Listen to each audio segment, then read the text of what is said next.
Welcome to Module 2. In this module, you will learn how to automate your product delivery process.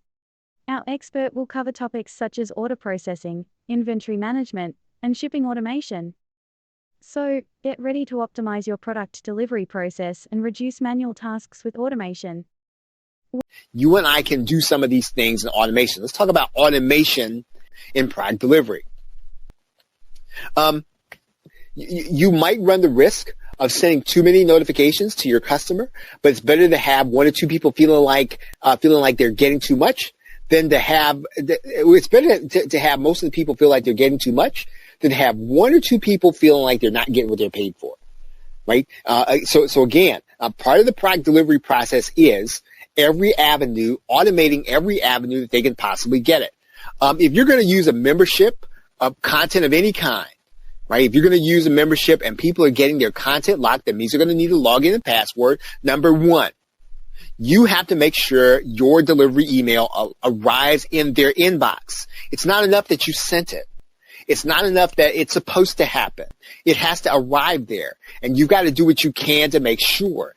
One of the things you can do is to make sure you're using, for any delivery email, please make sure you're using something like SendGrid or Amazon SES for any transactional email. Please do not rely on a cloud-based system. Please do not rely on your WordPress installation. You will find more often than not that email is going to not make it into people's inbox. Sometimes you will have had your system send the email and it goes to spam just because you sent it through the WordPress system. Now, that's not necessarily your fault, but it is your fault if there's not another way that you have given your client, your customer, to make sure they got it, right? So everything that you can do in the product delivery process, especially that email, you want to make sure it makes it into the box. It's possible. Make sure that as soon as payment is made, right, as soon as they're taken back from their payment, you want to make sure they see what they purchased if you can. Now, that's not always going to be possible due to your setup. But if you can, right, make sure they see it as soon as they make payment. Now, it's not going to be a good idea, and this is pretty standard. I just need to say this. Please do not make people opt in to something they've already purchased, right? That's number one. PayPal doesn't like it, nor do merchant accounts like it, nor do your customers like it.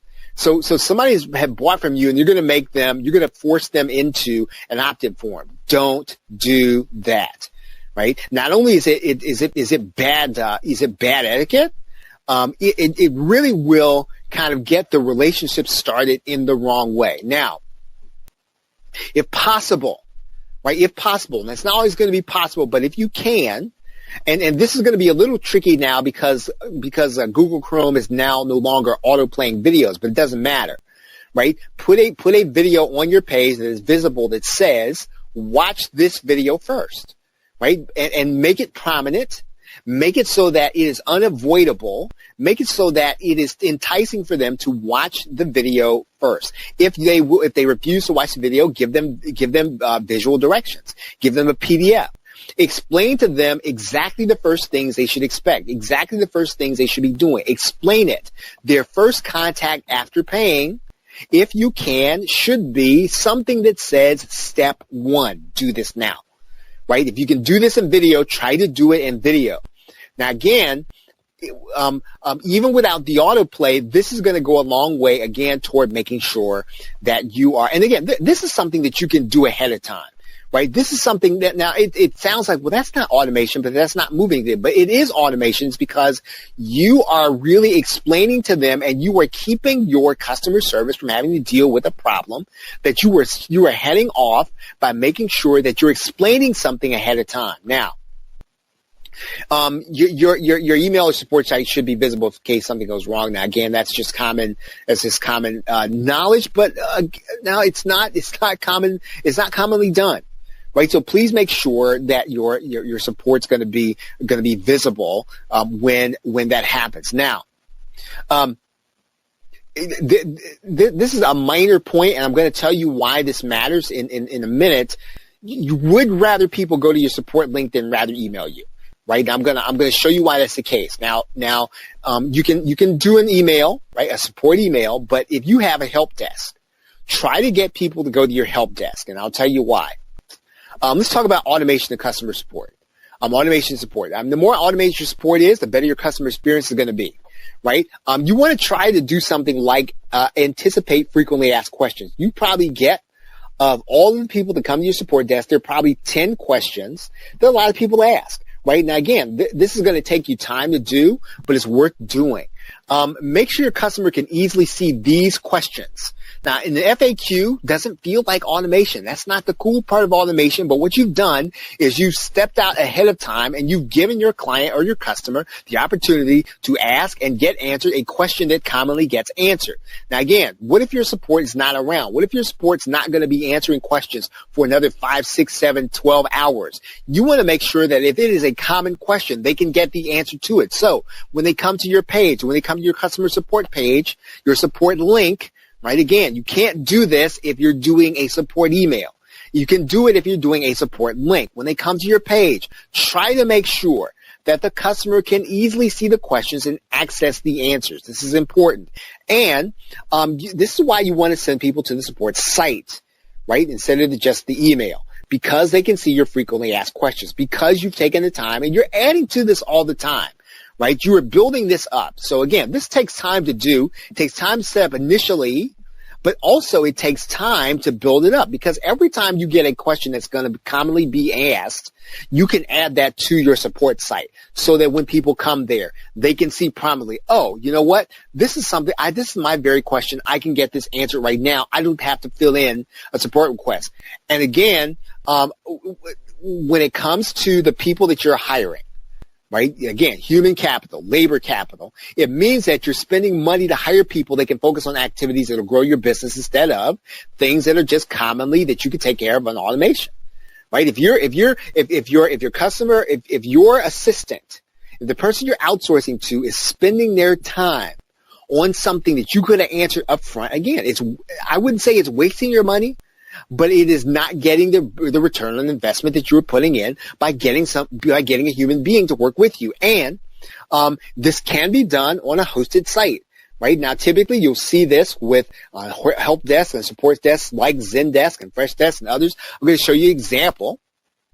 And this is just a frequently asked questions, right? It can be something really this simple. Now, this is easy to do if you have a specific kind of help desk. I think with Zendesk, it probably costs a little extra.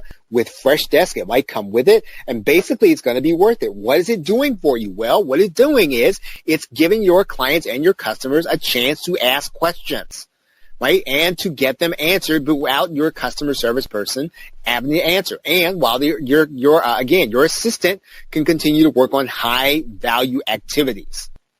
Right now, let's talk about automation in lead collection. Automation in collecting the leads that are coming into your marketing funnel. Now, in most cases, you're going to be set up to collect leads on the sale of your product or your service. Now, just because you have an after-sale autoresponder, this is not foolproof, right? So don't think that just because you had 10 sales, you had an after-sale autoresponder, now your list is going to grow by 10. It's probably not going to grow by 10. And there are a lot of reasons for that. This is not a foolproof method of building your list. Now, it's a great method of building your list if you go through some of these processes and you automate a few things. And sometimes the purchase email is not the one that's going to be used regularly by the customers. In other words, they use their PayPal email address, and then they buy something that ends up being the one gets put into your leads. And so you're sending autoresponder emails to an email they're not answering. Right now, again, for a lot of reasons, that doesn't help you any. In some cases, what will happen is, some customers are a little savvy, and they'll see the little check box, and they'll say, you know what, I don't want to receive any other product notifications, right? And it's their right to do that. It's not even a bad thing, right? If they know they're not going to want it, right? They're not going to want to get email about it, then they don't want to receive it. But again, you can't assume that just because you made 10 sales, you're going to end up with 10 new people on your list. So how do you work around that, right? So how do you work around it ahead of time? Number one, you're going to make sure you've got a squeeze page and opt-in page set up, right? It should already be set up. It should be prominent so that people can see it. Number two, you're going to have to set up emails ahead of time. Again, this is not the sexy part of automation, but these are things that should be happening automatically.